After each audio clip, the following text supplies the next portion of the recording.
মুভির শুরুতে আমরা জেনিফার নামে একজন রাইটারকে দেখতে পাই যে শহর থেকে দূরে একটি শান্ত জায়গায় বসবাস করতে আসে যাতে সে তার বই লিখতে পারে। তারপর সে আল নামের একজন লোকের সাথে দেখা করতে আসে যে তাকে কেবিনের চাবি দেবে। তারপর আল তাকে বাড়ির চাবি দেয় এবং সেখানে যাওয়ার পথও বলে দেয়। এখন পথে জেনিফার একটি পেট্রোল পাম্পে থামে। যখন সে গাড়িতে পেট্রোল ভরছিল তখন সে অ্যান্ডি ও স্ট্যানলি নামে দুটি ছেলেকে দেখতে পায়। তারা দুজনে তার দিকে তাকিয়েছিল। তখন জনি নামের একটি ছেলে তার কাছে এসে তাকে সাহায্য করতে থাকে। তারপর সে জেনিফারকে জিজ্ঞেস করে সে কোথায় থাকে। জেনিফার তাকে বলে সে মাত্র এখানে এসেছে এবং পাশে একটি কেবিনে থাকবে। তারপর সে জনিকে পেট্রোলে টাকা দেয় এবং সেখান থেকে চলে যায়। এখন সে তার কেবিনে পৌঁছে যায় যেটা জঙ্গলের মাঝখানে ছিল।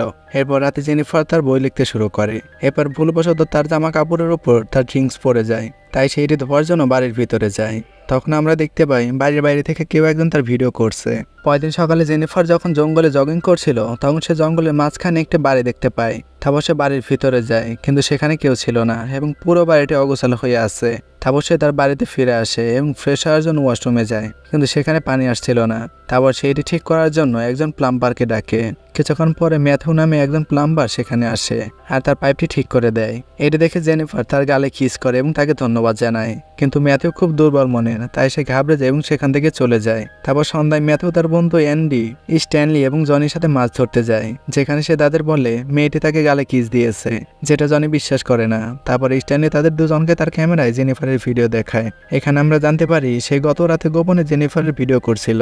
তারপর এইসব দেখে জনির মনে খারাপ চিন্তা চলে আসে, তাই এখন সে জেনিফারের সাথে খারাপ কিছু করতে চায়। তারপর রাতে জেনিফার যখন ঘুমাচ্ছিল হঠাৎ সে দরজা থেকে কিছু শব্দ শুনতে পায়। তাই সে যখন শব্দটি চেক করতে যায় তখন সে সেখানে একটি মৃত পাখি দেখতে পায়। একই সাথে সে বাইরে স্টোর রুমের দরজাও খোলা দেখতে পায়। তারপর সে সেখানে গিয়ে দরজা বন্ধ করে তার কেবিনে ফিরে আসে। এখন সে তার ল্যাপটপে সেই তিনজনের ছবি দেখতে পায়। এরপরে তিনজনে সেখানে আসে এবং তাকে ঘিরে ফেলে।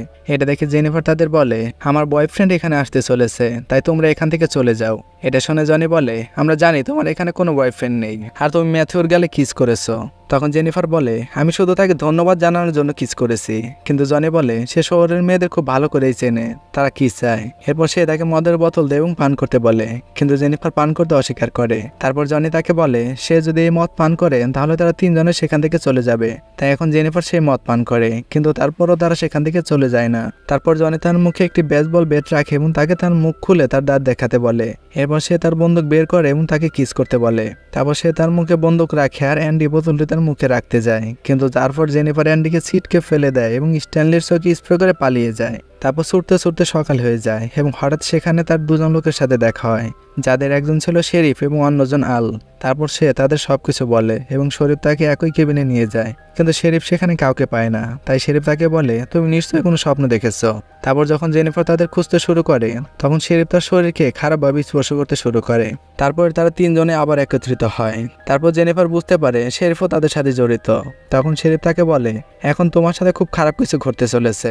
এরপর জনি জেনিফারকে জড়িয়ে ধরে এবং ম্যাথিউকে তার কাপড় খুলতে বলে, কিন্তু ম্যাথিউ তাও করতে অস্বীকার করে। তারপর জনি তাকে একজন পুরুষ হতে বলে, যা শুনে ম্যাথিউ তার কাপড় খুলতে শুরু করে। এরপর সে জেনিফারের কাপড় ছিঁড়ে নিচে ফেলে দেয় আর সে ম্যাথিউকে তার সাথে ইন্টিমেট হতে বলে। এখন ম্যাথিউ তাকে রেপ করতে থাকে, যার কারণে জেনিফার কান্নাকাটি শুরু করে এবং চিৎকার করতে থাকে। তারপর তার মেয়ের কাছ থেকে একটি ফোন পায় যে তার বাবাকে আজ তাড়াতাড়ি বাড়ি আসতে বলে। এরপর শেরিফ তার মেয়েকে শীঘ্রই বাড়ি ফেরার প্রতিশ্রুতি দিয়ে কলটি কেটে দেয়। তারপর তারা জেনিফারকে সেখানে রেখে চলে যায়। এরপর জেনিফার সেখান থেকে উঠে বাইরে যেতে শুরু করে, তবে একটু সামনে যেতেই তারা তাকে আবার ঘিরে ফেলে। আসলে তখনও তারা সন্তুষ্ট হয়নি। এরপর তারা তাকে ধরে জোর করে মাটিতে ফেলে দেয় এবং শেরিফ তাকে রেপ করতে শুরু করে। তারপর তারা সবাই একে একে তাকে পশুর মতো রেপ করতে থাকে। এরপর যখন তারা সন্তুষ্ট হয় তখন তারা তাকে ছেড়ে চলে যায়। এরপর জেনিফার কোনো রকম উঠে সেখান থেকে চলে যেতে থাকে। এখন সে পুরোপুরি পাগলের মতো হয়ে গিয়েছিল। তারপর সে যখন একটি ব্রিজের কাছে পৌঁছায় তখন তাদের পাঁচজনই তাকে হত্যা করতে সেখানে আসে, কিন্তু জেনিফার তাদের দেখে নদীতে ঝাঁপ দেয়। এরপর তারা পাঁচজনে নদীর দিকে তাকিয়ে থাকে, কিন্তু তারা জেনিফারকে কোথাও দেখতে পায় না। তারপর তারা কয়েক ঘন্টা ধরে জেনিফারের জন্য অপেক্ষা করে, কিন্তু জেনিফারের শরীর ভেসে ওঠে না, যা দেখে শেরিফ তাদের বলে তোমাদের জেনিফারের উপর নজর রাখতে হবে। যদি সে এখান থেকে পালিয়ে যায় আমরা সবাই সমস্যায় পড়তে পারি। তারপরে তারা জেনিফারের সমস্ত জিনিসপত্র পুড়িয়ে দেয় যাতে তার এখানে আসার কোনো প্রমাণ না থাকে। এরপরে শেরিফ রাতে তার বাড়িতে আসে এবং তার মেয়ের সাথে দেখা করে, যেখানে তার মেয়ে তাকে বলে সে অনার্স পড়ার জন্য সিলেক্ট হয়েছে। পরের দিন শেরিফ আলের কাছে যায় এবং তার চাবি ফেরত দেয়। তখন আল তাকে জিজ্ঞেস করে মেয়েটা কি চলে গেছে? তখন সে বলে হ্যাঁ, সে চলে গেছে। তারপরে আমরা ম্যাথিউকে দেখতে পাই যে জেনিফারের সাথে অন্যায় করার জন্য খুব দোষী বোধ করছিল। এরপরে আল রাতে শেরিফকে ফোন করে বলে সে জেনিফারের বোনের কাছ থেকে ফোন পেয়েছে। সে বলেছে তার বোন এখনো বাড়িতে ফিরে আসেনি। তাহলে তুমি কি জানো সে কোথায় গেছে? যার উদ্দেশ্যে শেরিফ বলে না, আমি জানি না। পরের দিন সকালে স্ট্যানলি দৌড়ে অ্যান্ডি ও জনের কাছে আসে এবং বলে তার ক্যামেরা চুরি হয়ে গেছে, যেখানে জেনিফারের ভিডিও ছিল। এই কথা শোনার পর জনি স্ট্যানলিকে মারতে শুরু করে এবং বলে তোমার এটা রেকর্ড করা কি দরকার ছিল? তারপর রাতে যখন জনি টিভি দেখছিল সে তার দরজায় কিছু আওয়াজ শুনতে পায়। যখন সে সেখানে চেক করতে যায় তখন সে সেখানে জেনিফারের জুতো দেখতে পায়, যেটা দেখে সে খুব ভয় পেয়ে যায়। তারপর ঝোপ থেকে কিছু শব্দ আসতে থাকে। এরপর যখন সে সেখানে যায় সেখানে সে ম্যাথুর রাবার ব্যান্ডগুলো দেখতে পায়। এগুলো দেখে সে মনে করে ম্যাথু এইসব করছে। পরের দিন যখন শেরিফ তার বাড়িতে আসে তার স্ত্রী তাকে বলে কেউ আপনার জন্য একটি ক্যাসেট পাঠিয়েছে। সে যখন ক্যাসেটটি দেখে তখন সে বুঝতে পারে হয়তো এতে জেনিফারের ভিডিও রয়েছে। সে কারণে সে দ্রুত তাদের তিনজনের কাছে যায় এবং স্ট্যানলিকে মারধর করে। এরপর সে তাকে বলে ভিডিওটি করা কি দরকার ছিল? তখন জনি বলে গত রাতে কেউ তাকে বিরক্ত করছিল আর এইসব ম্যাথু করছে, কারণ জেনিফারের মৃত্যুর কারণে সে অপরাধী বোধ করছে। শেরিফ তখন ম্যাথুকে খুঁজে বের করতে বলে এবং তাকে তার কাছে আনতে বলে। এরপরে শেরিফ শিকারের অজুহাতে আলকে জঙ্গলে নিয়ে যায় এবং তাকে গুলি করে হত্যা করে, কারণ সে তাকেও সন্দেহ করছিল।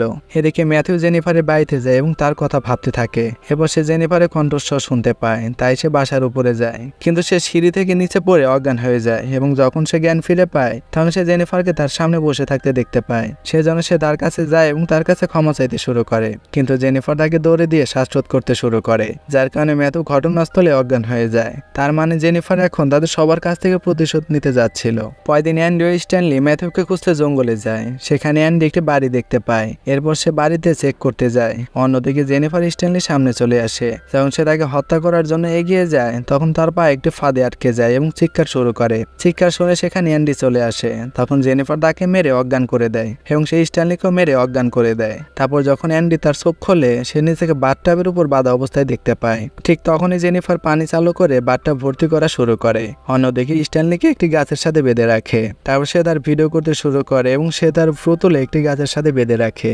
এরপর সে একটি মাছ কেটে স্ট্যানলির চোখে তার মাংস ঢুকিয়ে দেয়। তখন কিছু পাখি তার কাছে এসে তার চোখে আটকে থাকা মাংস খেতে শুরু করে। এতে তার চোখ উঠে যায় এবং সে সেখানেই মারা যায়। তারপর সে অ্যান্ডির কাছে যায় এবং তার পানিতে অ্যাসিড পাউডার মেশায়। এরপর সেখান থেকে বেঁধে রাখা লাঠি বের করে নেয়, যার ফলে পানিতে পড়ে যায় এবং তাকেও তার মুখ পুড়িয়ে হত্যা করে। এরপর জেনিফার একই পেট্রোল পাম্পে গিয়ে জনিকে কিডন্যাপ করে। তারপর সে তাকে দড়ি দিয়ে বেঁধে তার উপর অত্যাচার শুরু করে।